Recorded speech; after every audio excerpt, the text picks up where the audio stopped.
All right. Hi, everybody. My name is Esther Yang, and I'm so excited to have Theo Demel here.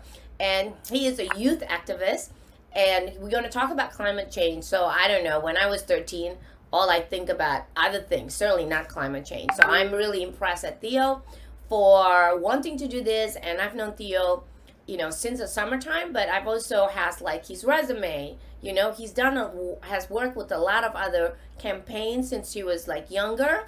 I can't even imagine working like younger than Theo being 13 and working younger for being the, working on other people's campaigns, working on his belief system. And so, Theo, what made you, I know you're the only child, and I just thought, um, I mean, what made you do this? I mean, other kids have hobbies like roller skates or be an e-gamer or sports. I mean, what got you into doing this? Well, I mean, someone has. First of all, thank you for having me. Oh, thank you, Theo. Love having you. Yeah. But just someone has to do it, and I just thought, why not me? Like, I Wow. want to have a meaningful, impact in my life, and there's never too early to start. I think that's really, really awesome. And your parents must be really proud of you. Yeah, they're very supportive.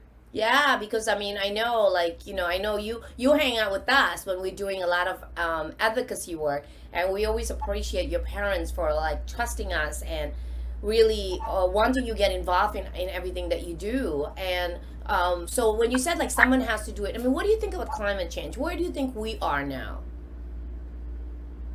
How do you like, I think what I'm trying to say is like, how do you educate my followers and the viewers? It's like, what do you think is the problem?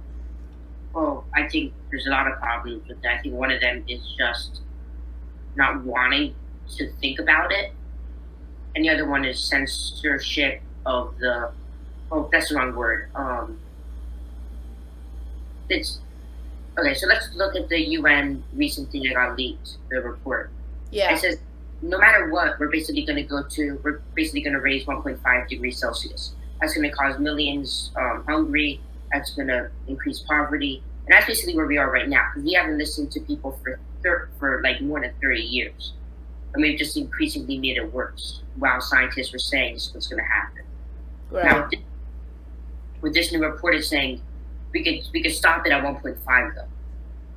That's where we are right now. If But we that's what could, the UN proposed, so that's what, is that what the UN proposed? that's what the UN proposed. But do you honestly believe that all the countries are going to follow They're what not. the UN said?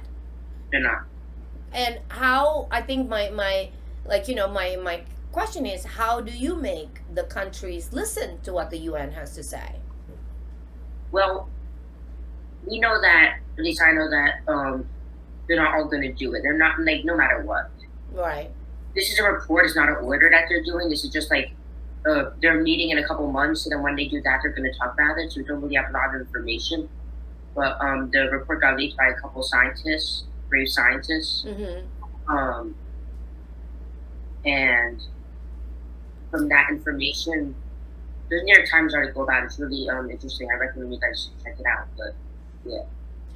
Weren't you in the New York Times article, or which article did the New York Times quote you that you think that homework was unconstitutional? Which news media was that? That was the New Yorker. It was New York Times?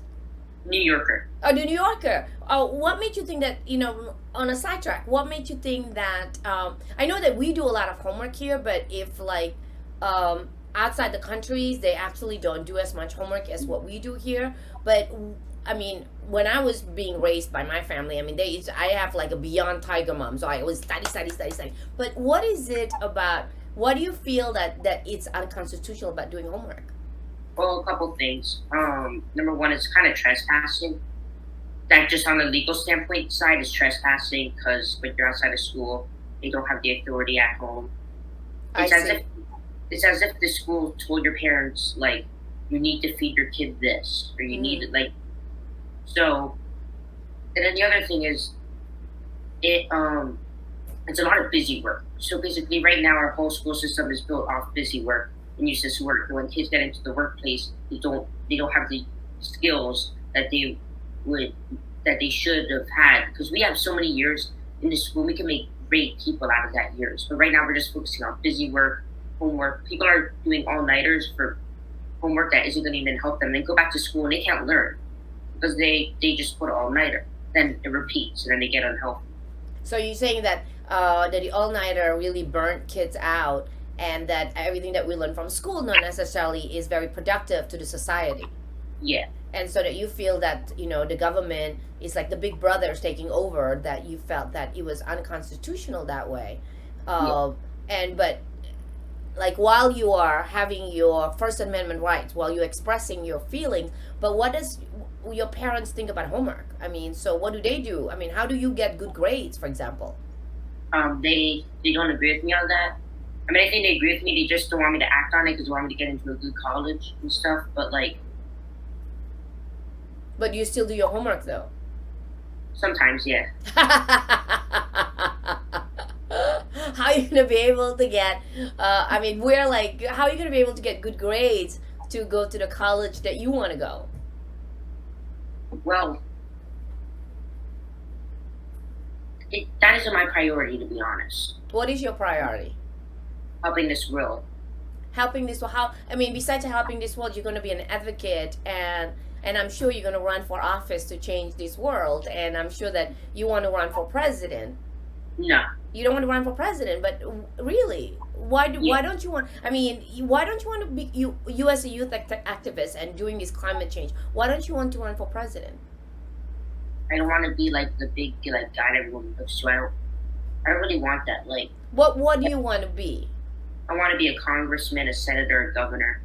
President Uh-huh. just I just don't want to be president. Okay, and you can be the senator or governor. It doesn't you don't have to be New York, right? You can maybe move to Oregon or California, or maybe is there a certain state that you like, Um, or you like New York? I love New York. Puerto Rico's I was gonna say, but like, yeah, New York. Yeah, I mean, I love New York for what it is. I mean, the I know the pandemic was really challenging. Was it? I mean, you had to go to school virtually, correct? Yeah. And how was that for you? Um, Honestly, it helped me be organized. Uh Just huh. first, It helps you but to be organized, and it helps you. I mean, do you miss your friends? yeah, a lot. Yeah, I know you were in a summer camp and you had like a sleepover camps for like a long time, and I asked you the questions when we were off the camera, that you had a really a good time, and these are the kids that you grew up with, right? Yeah. That's really really nice. And do they make fun of you because you are so? I don't think these kids are the same way as you, like a youth activist, volunteer for campaigns. I don't think they're that. And do you feel that? Do they? I mean, I'm impressed that they're not bullying you because you have such a different perspective about climate change. Yeah. Well, if they bring it up, I just beat them in debate. So they really No, aren't because able. you certainly know your stuff. I mean, you read the New York Times. You're quoted as a New Yorker. You certainly speak your mind. You really know your topic. You know when the UN is doing their report. So I'm certainly for myself, and this is why you're on the show, because I certainly am impressed into like what you're doing and what you want to do with with yourself and trying to do the change. So I'm gonna slow it down for a minute, because like a lot of the followers will go like, yeah, yeah, yeah, okay, climate change, but how do normal people, I mean like not normal people, I guess, how do everyday people uh can change for climate change? Well, I have something I wanted to say during the show. A thing that's very underrepresented, even Yes. in profits of like sea organizations and stuff that people don't really talk about, and that's overconsumption of fish coming Okay. from the oceans. You could always decrease your fish consumption. Right now, the fish population is decreasing rapidly, way too rapidly. And basically, it isn't just about the fish. It's that if the fish die, the plants die. And if the plants die, the water isn't drinkable. Uh-huh. And we won't have any water. So but You, what about the fish that grew up in the farm though? Like some, um, they have like the farm fish or the shrimp. Do you think that that's okay? I think it's better. I mean, It's better. What you're saying is that I know, because my daughter, actually my daughter went to school at Harbor School, and it's a maritime school, and they grew oysters, and they put the oysters back in the oceans, and because of that, so you're saying that eat less fish, and because you that will help the ecosystem, and Yeah, then and then you can eat the fish from the farm, yeah. like they grew up the farm. Okay, so that's one thing that they can do. What else can they do? To recycle, The turn off the lights recycle. when you leave the house, install solar panels if you live in the house. So let's talk about the recycle. I know for me, like you're gonna come to my show. I mean, there's something about this kung fu tea that I love, because mostly because I like the business owner Tina, and I love her. So I this is one way of me supporting. And this week, because you're coming to the show, and I said, oh, what am I gonna tell to Theo that I will do my part for the climate change? So I actually brought my own cup, and they have given like the straw, and I have that straw, so I'm going to use that straw, and have that kung fu tea, not in the plastic, but that's going to be my thing. That's Esther Yang doing her part to doing Yeah, it. So you're asking people and the viewers to do their part. One of them is recycling, right? So papers and things like that. And what else can you do? You asking, but some of the nutritionists and the doctors, they recommend and eat more fish because of the omega-3, but you're saying to you eat can get less. that from walnuts. You can get that from walnuts. That's right. You're asking people that to eat less fish, and then get their omega-3 from walnut and almonds. Is Yeah, that what you're saying? and yeah. and some people actually become vegan because of that. So do you think that part of being a climate change, that you recommend people becoming vegan or vegetarian? Well, I know that there's a lot of food deserts, and that isn't going to be possible for a lot of people. So I don't feel comfortable asking that. That's why I just say decrease your consumption of animals. Fish? But if you're in a position where you can, like I plan on going vegan in the future. Right now, I don't feel comfortable doing it because I'm like under my parents' household. I don't want to burden them with any like money. But like, yeah, You also don't want to create a headache. You're right. I think you're being mindful about that. Like you don't. But one of the ways someday that I think to help climate change, you're suggesting that for some. I mean, of course, don't listen to Theo and I. You have to listen to your doctors first. yeah, That for some, that you recommend that being a vegan and being a vegetarian. yeah, Because like I know what I used to cook, that I used to do, like meatless Monday or meatless Tuesday or meatless something, and at least recommend that versus other things. Is that what you're suggesting? So that's the second part. First is the recycle. Then we talk about having less consumptions of fish, and then where I question you where you get your nutrition. Then you said that have almonds or walnut for the omega. But what about again, don't listen to Theo and I, okay? Don't be extreme. Like, listen to your doctors. That's the first and foremost. And you also talk about the solar. uh, what do you mean by that? So and a lot of states, if you're in houses, you can install solar energy. There's actually a lot of companies that do it for free. Really, Um, there are companies that would do it for free for yeah, solar. yeah, I read an article about in Massachusetts. There's a company that like gives people free solar panels and Oh my install them. gosh. So for the viewers, so there's free, that if you all have a house, there's a free company that do solar, to change your whole electricity into solar, I presume, right, Theo? Yeah, And then they're willing to do it for free. So definitely research about that. So that's the third thing.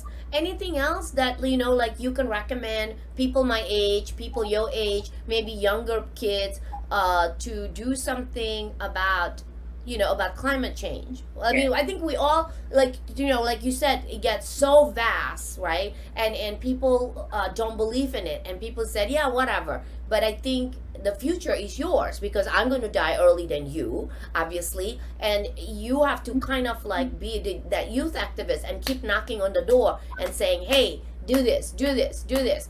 But what else do you think that people can do, like They different could vote. ages? Yeah, they could vote. If you're above 18. Which, by the way, it should be 16 and up, but you could vote. Um, You because if can you vote. vote, I know, unfortunately, you cannot vote yet, but you're suggesting that the voting should be changed to 16. yeah, especially in school board elections, city elections, mayor elections. Maybe not presidential, but definitely smaller races. They should city council, because there's a lot. All of it affects us. I mean, So you think that the voting should be changed to 16 because you feel that all the decisions making are affecting youth? Yeah, Oh, so who do you think will change that? Will you be willing to create a bill for that? I would. Yeah. Because Assembly Member Harvey Epstein actually is coming on board for next week to talk about, the evictions of rent and the moratorium. And now the U.S. Supreme Court just a little bit sliced off New York, and so he's going to talk about that. I will bring this up. Said, can you New Yorkers change to the voting to 16? That would be really interesting, and you would like to do that, right, Theo? I would too. Yeah, I'll be honored. I'll be honored. Well, besides all this, like kind of like in a way heavy duty stuff, what do you do for fun? This stuff. Yeah. So you think that this is fun for you, and you don't think that this is like work or stress about it? I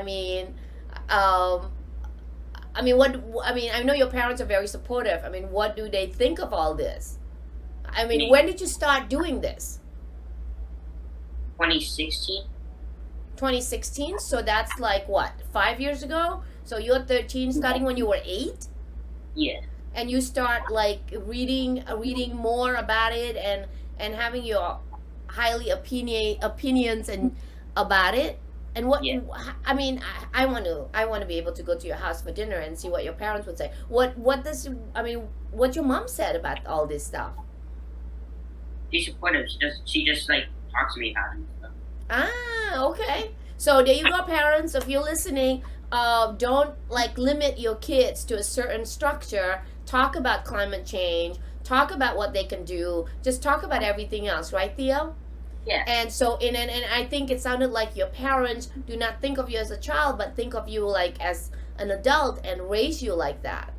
Yeah. So there you go, parents. You can learn about from Theo. So he started being a youth activist since he was 8, which is like, what grade is that? 3rd grade? Yeah. And then now he's going to be 8th grade, right, Theo? Yeah. You're going to be in 8th grade, and you are doing all these things, and no, you don't want to be president, but you want to change the law about to vote when you're 16, and also doing the climate change. Just to recap, so everybody can recycle, or if you just normally go get coffee from somewhere else, bring your own cup, right? So that's one thing that you can do. Have less consumptions of fish, or try to be vegan if you can be a vegan. I'm going to do that, Theo. One day I'm going to be a vegan. So I'm going to try to do that, because I don't mind actually being a vegan or vegetarian. I used to be a vegetarian, and then I got pregnant with my daughter, and then my mom said absolutely not, because I was older then. So but I'm going to be a vegan. So what you're suggesting is like eat less consumption of meat and definitely fish, and you can change that to almond and walnut. And again, for my viewers, don't listen to us, listen to your doctors. This is only our suggestion. Theo, anything else that you want to add on before we end that I forget? No, that's about it. Well, anyway, thank you so much for joining the show, and I really appreciate you being a youth activist. Keep doing what you do. All right, everybody, bye. Thank you, Theo. Hi, everybody. I'm Esther Yang. If you'd like to see more content, if you want to watch more videos, don't forget to click like, subscribe, and then don't forget to click that bell button. Bye.